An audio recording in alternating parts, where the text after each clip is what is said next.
यह कहानी शुरू होती है उस घर से जहां हर सांस के साथ डर भी चलता है और उम्मीद भी।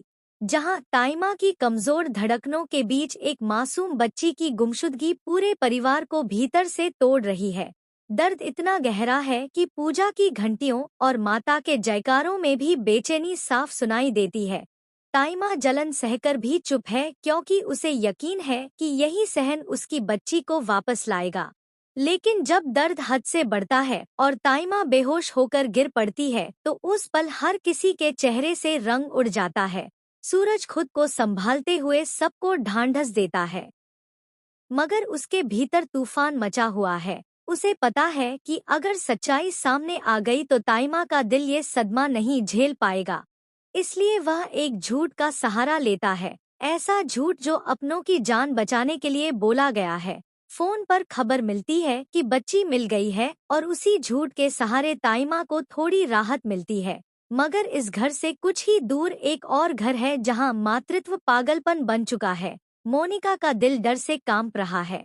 उसके हाथ से सब कुछ फिसलता जा रहा है। जब तक दूसरी की बच्ची उसके पास थी उसे पैसों और भविष्य के सपने दिख रहे थे, लेकिन अब उसे सिर्फ अपना बेटा चाहिए। उसका रोना, उसकी टूटन, उसकी गिड़गिड़ाहट, सब कुछ इतना कच्चा और सच्चा है कि सुनने वाला भी सहम जाए। लेकिन उसका पति जानता है कि गलती सुधरने का रास्ता और बड़ा गुनाह बन सकता है। दोनों के बीच बहस नहीं बल्कि एक डरावनी खामोशी है। वहीं दूसरी तरफ सूरज ईशा से माफी मांगता है। उसकी आवाज में अपराध बोध है क्योंकि वह जानता है कि सच छुपाना भी एक बोझ होता है। लेकिन उसके इरादे साफ हैं। वह हर हाल में बच्ची को ढूंढ निकालेगा। सुराग की तलाश उसे मेडिकल दुकानों तक ले जाती है, जहां उम्मीद की छोटी सी किरण भी उसे दौड़ने पर मजबूर कर देती है। उसी दौरान एक घर में एक और खेल चल रहा है। मोनिका नौकरानी का भेष बनाकर अपने ही बच्चे तक पहुंचने की कोशिश कर रही है। हर सीढ़ी उसके लिए खतरे से भरी है। हर दरवाजा डर की आवाज करता है। ऊपर जाते कदम कांपते हैं, क्योंकि यह घर सिर्फ दीवारों का नहीं बल्कि साजिशों का है।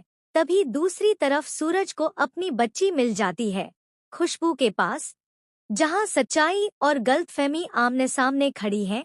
खुशबू की सफाई में मातृत्व की मासूमियत है, उसका अपनापन सच्चा लगता है। लेकिन सूरज का लहजा टूट चुका है क्योंकि पूरे घर में मचे तूफान का जिम्मेदार वही पल है।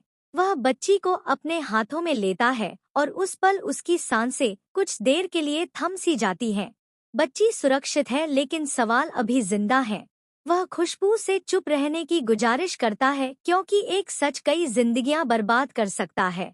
घर लौटते वक्त उसके कदम भारी हैं। उधर मोनिका अपने बच्चे को गोद में लेने की जिद पर अड़ी है। उसके शब्दों में बेपसी है और आंखों में पागलपन। वह हर सौदा तोड़ देना चाहती है, हर लालच छोड़ देना चाहती है, बस अपने बच्चे के लिए। लेकिन इस घर में ताकत का मतलब रिश्तों से बड़ा है। धमकियां दी जाती हैं, डर दिखाया जाता है और उसी डर के बीच खुशबू के गायब होने का शक और गहरा हो जाता है। जब सूरज घर पहुंचता है तो ताइमा की आंखों में फिर से जान लौट आती है।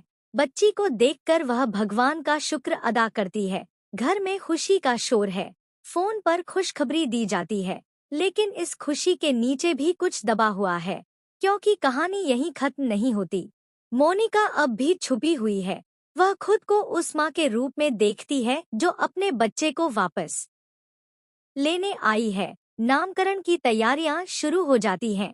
शहर को दिखाने की बात होती है, लेकिन इसी जश्न के साए में एक सच्चाई सांस ले रही है। मोनिका बच्चे को उठाकर भागने की कोशिश करती है। सवालों की बौछार होती है, सौदों की याद दिलाई जाती है, लेकिन अब मोनिका के लिए कुछ भी मायने नहीं रखता सिवाय उस बच्चे के।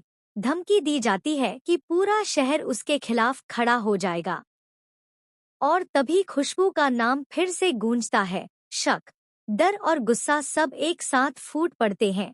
ताइमा का लहजा कठोर है क्योंकि उसके लिए बच्चा सिर्फ जान नहीं बल्कि इज्जत भी है। और इस सारे हंगामे के बीच एक सवाल हवा में लटका रह जाता है कि क्या सच कभी पूरी तरह सामने आएगा? क्या मोनिका अपने बच्चे को पा सकेगी? क्या खुशबू वाकई निर्दोष है या इस खेल में उसकी भी कोई चाल है? और क्या यह परिवार उस सच को सह पाएगा जो अभी पर्दे के पीछे सांस ले रहा है? यही सवाल दर्शक के दिल में उतर जाता है और कहानी यहीं रुककर अगली सांस का इंतजार करने लगती है।